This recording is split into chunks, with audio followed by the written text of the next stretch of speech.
Мен атайын бир кичине кайрылуу жасайын дедим. Бул кумтөр маселеси боюнча акыркы убактарда менин азаттыкка барып сүйлөгөн сөзүмдү, ошол жерде берген сунуштарымды бир топ талкууга түшүп, талашка түшүп калды. Кээ бирөө түшүнүп туура көрсө, кээ бирөө түшүнбөй туура эмес айтып, кээ бирөө мүмкүн атайын эле туура эмес айтып жүргөндөр бардыр. Мен кичине түшүндүрүп берип кетейин. Бул коронавирус пандемиясы бул абдан чоң чакырык болду дүйнө үчүн. Өтө чоң илдет болуп чыкты. Биз гана эмес, эң күчтүү деген мамлекеттер айласын таппай кантип күрөшөбүз деп издеп атышат жолдорун. Мына бүгүн уже 2,5 миллиондон ашып кетти. Ооругандар, каза болгондор дагы аябай көбөйүп атат.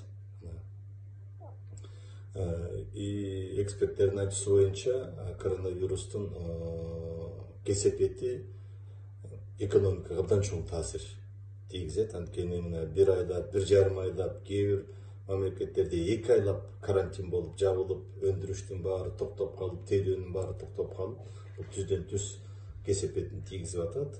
Дүйнөлүк банктын жана башка эл аралык финансылык институттардын божомолу боюнча дүйнөлүк экономика 9 триллион долларга жапа чегет. Бул 1,5 жылга чейин барат, эмдиги жылга чейин барат деп атат. Мына Россия жаңы эле билдирүү жасашты. Булардын айтышы боюнча биз майдын ортосунда барып гана пикке чыгабыз деп атат да.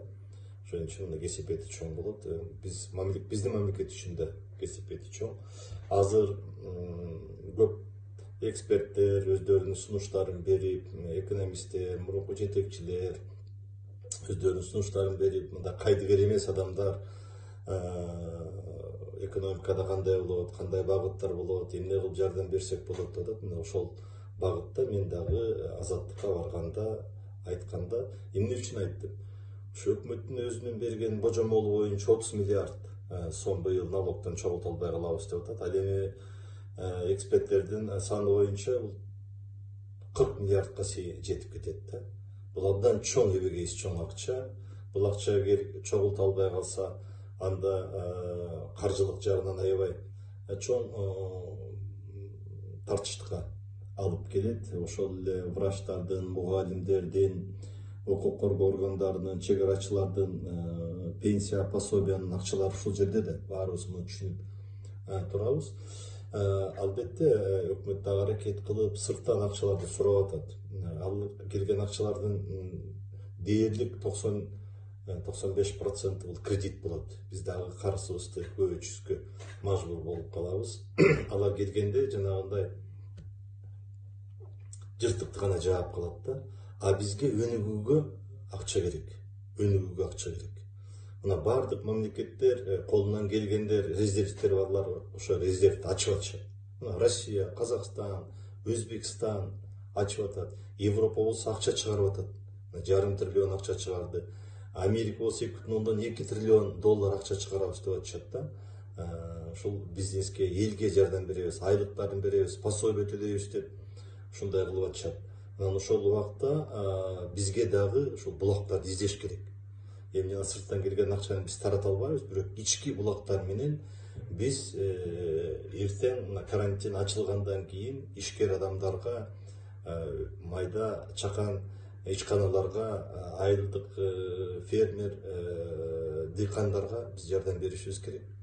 Мунун булактарын табыш керек. Ушул булактарды табуунун иретинде мен айттым, биз кумтөрдүн центрдагы акциясынын кандайдыр бир бөлүгүн алып келип акчага айлантып алат. Баалуу кагаз болуп турат, ошону акчага айлантып, элге келип антикризистик фонд түзөбү, же болбосо жана өнүктүрүү банкын түзөбүз. Ошолор аркылуу ишкерлерге эртең иш кылып жүргөн дыйкандарга 1 жылдык, 2 жылдык кылып, пайызын ылдый кылып, ушу 5-7%тен көп эмес кылып, 1-2 жылдык, 3 жылдык мөөнөт менен берсек, бул түрткү болуп кетет да. Мына эң негизги максат ушул болчу. Аны алып жеп кой деген жокпуз. Муну кээ бирөө бурмалабай да койсун. Кумтөр боюнча мен айтып коеюн, 2003 жылда 2000 жылдан бери парламентке келгенден бери өзүмдүн так ачык позициямды айтып жүрөм. Мен эч качан андан корккон эмесмин. Буга тарых далил. Мына социалдык сеттерде Абсамат Масалиевич Текебаев менин сүйлөгөн сөздөрүм азыр жайылып жүрөт. Ошол жерде катуу, курч сөздөрдү айтканбыз биз. Андан кийин мына 12-жылы мамлекеттик комиссияны мен жетектеп мындай отчет кылганбыз. Бул жерде ушул Кумтөр боюнча биринчи жолу 485 парактан турган отчет. Ушул жерде баардыгы бар. Юридикалык жагы да бар, экономикалык жагы да бар, технологиялык жактары да бар, экологиялык жактары да бар. Мына кандай мыйзам бузуулар болуп атат, кантип сакташ керек, эмне кылыш керек, кайсы жерде биздики кемчилик кетти. Ушулардын баарын айтканбыз. Мен 2 күн 13-жылы ошо 6 ай иштеп чыгып, 25 кишиден турган мамлекеттик комиссия болчу. Буга ар бир фракциядан депутаттар кирген, министрлер кирген, акимдер, губернаторлор кирген, адистер кирген, эксперттер кирген, сырттан дагы эл аралык эксперттерди дагы биз чакырганбыз. Биздики мындай ишенимдүү болсун депчи. Ошону мен 2 күн отчет бергем. Бул тарых. Муну эч ким тана албайт. Мунун ичинде баардык фамилиялар бар. Ошол парламентте ар бир депутатка таратып бергенбиз биз. 120 депутатка, министрлердин баарына таратылган, администрация президентке таратылган, аким, губернаторлор бар, эксперттер да бар. Бул тарых. Муну эч ким жок дей албайт. Жогорку кеңештин архивинде бул турат, тасмасы да турат. Менин позициям кандай болгон баары тең ошодо жазылган. Ошон үчүн аны бурмалап Сариев тиги Кумтөрдү сат деп атат деп айткандын кереги жок. Мен мамлекетчил адам болгондон кийин ошол көп убактарда депутат болуп иштедим. Мынакей 2 чакырыктын депутаты болдум, убактылуу өкмөттүн мүчөсү болдум, оппозицияда жүрдүм. Андан кийин экономика министри болдум, финанс министри болдум, өкмөт башында турдум. Мен 1-2 адам сындап коет экен деп жалтаңдап айта турган сөздү айтпай кое албайм. Мен айтам. Анткени мен эртеңкини, бүрсүгүн күнү 10 күн боло турган, 100 күн боло турган, 1 жылдан кийин, 2 жылдан кийин боло турган, эгерде акылым жетип турса, көрүп турсам, ошого кеңеш берип, түрткү берип айтайын деп бердим да. Ошон үчүн мен ойлойм, биздин өкмөт дагы ушул сунуштарды тереңирээк изилдеп чыгып, анан кийин антикризистик фонд түзүп, же болбосо жанагы атайын кабыл алган биздин мыйзам бар эле убагында.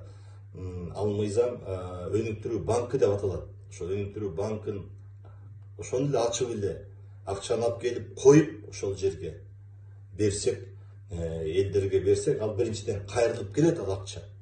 Экинчиден ал өрөлгө түзүп, эртеңки өнүгүүгө түрткү болуп, канча деген миң деген адамдарды жумуш менен камсыз кылат. Билесиңерби, мына бизде 800 миң адам патенттин негизинде жанагындай майда чакан иш адамдар иш кылышат. Ошолордун дээрлик бир 70-80% аз токтоп турат. Алар эртең карантин жабылгандан кийин чыгайын десе, колунда акчасы жок болуп калат. Дагы бизден сырттан бир 100-150 миңге жакын өзүбүздүн мекендештер кайтып келет. Аларга биз жумуш орундарын түзүшүбүз керек. Ошол акчаны алып, мына 100 миллион, 200 миллион алып келип туруп, салып, ипотекалык компанияга берип, жерлерде үйлөрдү салсак, биринчи жумуш орундар түзүлөт эле, экинчиден элибизге квартира, турак жай берет эле. Эмне үчүн коркобуз? Бул актив центр, ал жөнүнө баалуу кагаз болуп турат. А биздин максат ошол активди иштетиш керек.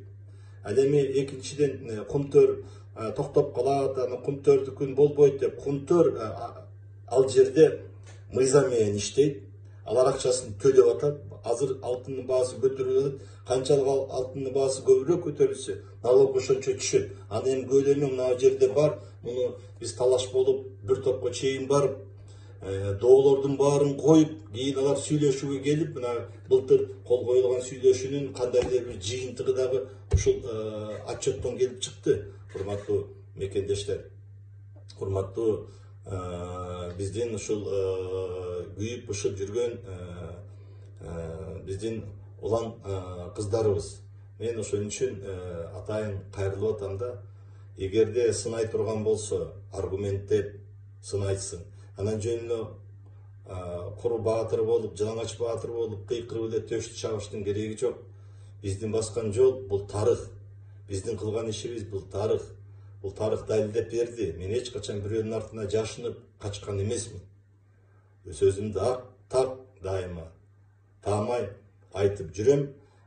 Элимдин астында ошол кызмат кылайын деп болгон жардамыбызды берели деп келдик. Ушул убакка чейин. Мындан ары дагы биз кыла беребиз да. Ошон үчүн туура түшүнүш керек. Жанагы рекультивационный фонд деп айтып атпайбы, ушуну калтырып койсондон кийин рекультивационный фонд кетет деп. Ал туура эмес, түшүнгөндүк. Рекультивационный фонд өзү түзүлгөн. Азыр бүгүнкү күндө 68 миллион болуш керек, ошонун бир 50-55 миллион доллары бар. Аны дагы улам көбөйтүп, улам арылаган сайын көбөйтүп келип, кийин кунтөр жабылып калганда ошол акча менен рекультивация кылынат. Ал эми жана калдыктарды боюнча калдыктар мамлекеттин эсебинде. Кийин алар жаап кеткенден мамлекет алат. Эгерде ошондой бир технология чыгып калса, ошо калдыктардан иштеп, ошол жерде калган алтынды алып чыгабыз деп. Ал ошол өкмөттүн корамында болот, өкмөттүн күчүндө болот. Мына мен ушундай деп айтат элем, ойлойм бул туура түшүнөсүздөр деп. Жакшы туруңуздар, аман болуңуздар.